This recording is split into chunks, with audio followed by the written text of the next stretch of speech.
Sa atin namang pagbabalik, sino naman itong TV host na ito na sumabak sa kakaibang trabaho ng nanay na welder?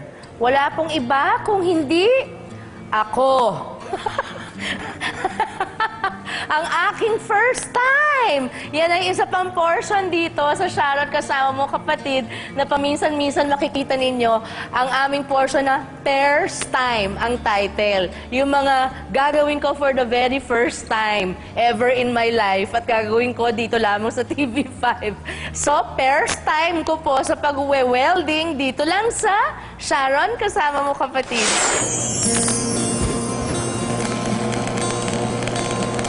Taas niyo muna po, para makita yun. Aha! Matanda na kung tayo ay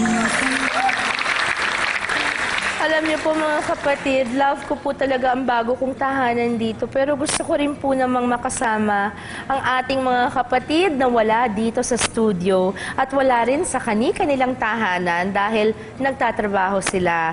Kaya po magiging bahagi ng aking bagong show ang susunod na mapapanood ninyo, ang aking Pairs Time. Dito po sa Pairs Time, gagawin ko ang mga bagay na matagal ko na pong gustong subukan or never na naisip subukan, pero kakailanganing subukan. At ang mga bagay na hindi ko pa nararanasan. Ayan, wag lang pong ikamamatay o ikapapahamak. Kung saan po ako unang pumunta at ano ang ginawa ko para sa aking Pairs Time. Heto po mga kapatid, panoorin po ninyo. Nandito po tayo ngayon sa Metals Industry Research and Development Center or MIRDC. Kasama ko po ngayon ang member ng Philippine Welding Society na si Evangeline o Eva Flores. Hello, Eva! Magandang hapon sa iyo. So, anong fulfillment para sa iyo ng ganitong trabaho bukod sa kinikita mo or pwede mo pang kitain? Sa fulfillment is medyo masaya talaga dahil kahit mahirap yung trabaho, Hindi ka natatakot? hindi naman po. Kasi sanay na eh. Tsaka para sa anak mo, talagang gagawin mo lahat. Naku, natatakot ka ba noon sa mga posibleng maging injury mo? May takot din nung una kasi syempre baka mag-ground ka, makuryente. Yun yung takot mo dun eh. Then siguro sabi ko nga sa sarili ko, kung ang focus mo is nasa pamilya mo, mawawalan ka ng takot. At the same time, kung naka-proper PPE ka naman, hindi ka masasaktan. Ito, meron kang dalawang anak, Eva. Sina... Erica Jasmine at saka si Eunice Judith po. Ayan, parehong babae. Parehong babae. Anong sinasabi nila tungkol sa trabaho mong pag-welding? Pag isinasama ko sila sa trabaho ko, kasi talagang pinapakita ko sa kanila kung gaano kahirap. Para naman, mami, masabi nila, mami, ang hirap pala niyan. Parang i-cherish nila yung kaya ma-appreciate nila yung ginagawa mo. Then, sasabihin nila, mami, okay lang ba na maganyan din kami? Tinanong ka na? Yes, tinanong ako ng bunso ko, lalo na yung bunso ko. Okay. Then yung panganay ko, sabi ko, ano kaya, sumali ka sa mga competition ng welding competition. May welding competition? Meron din po. Anong mga mga category. Mga contest? May category? May category siya na...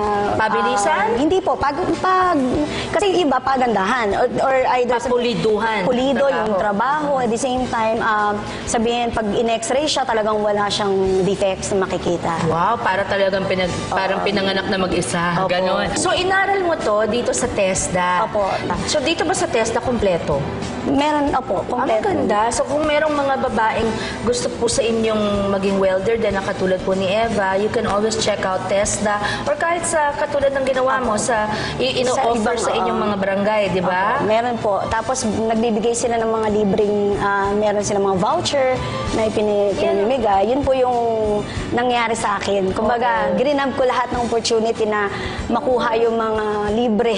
Kaya po nandun yung mga libreng oportunidad na yun, hindi ba Eva? Para nga po kunin ninyo. Talaga Yan naman, po. ang kalaban lang naman ng pag-asenso, hindi ba katamaran lang? Opo. Kumbaga yung opportunity, nag-knock sa'yo. Oo, grab mo na. Hindi yung pinalampas mo. Tapos, ay, sayang. Sa akin kasi 4 times po eh. 4 times. Hindi pa lang pala. Hanggang 5 times kung nakuha yung opportunity niya. Meron ka bang naramdaman na kahit kaunting diskriminasyon mula sa mga kapwa welder mo na lalaki o siguro yung mga kung nagtrabaho ka na yung mga nag-hire sa'yo na mas gusto nilang lalaki? Meron bang gano'n? Wala naman po. Kasi parang nung pagpasok ko, babae ito okay Parang ganun lagi sila, astig. Naku. Oo. Naku, Eva, eto na tayo. Salamat, pero sasamahan mo ko ngayon para sa aking pairs time. Tawag Sige. namin dito. Pairs Kasi yung time. first time sa lahat ng gagawin kong pairs time sa aking bagong programa, itong pagwe-welding. At ito ang lagi ko ipapapasalamat sa'yo. Dahil first time ito sa aking mga pairs time na gagawin sa aking show. Sana wag kang masyadong mahigpit sa aking unang pagsabak sa pagwe-welding dahil excited ako baka ma-weld ko sarili ko. Hindi naman po Ate Shabi. Okay, let's go, Eva. Okay, let's go. Aha.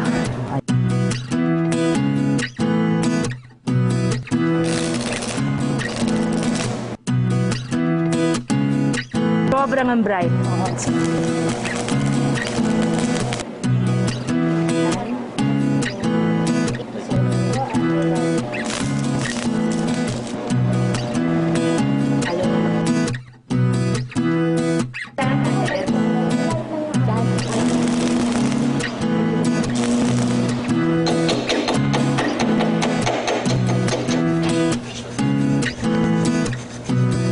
So, eto na po, mga kapatid, ang kinalalabasan ng aking pairs time sa pagwe-welding.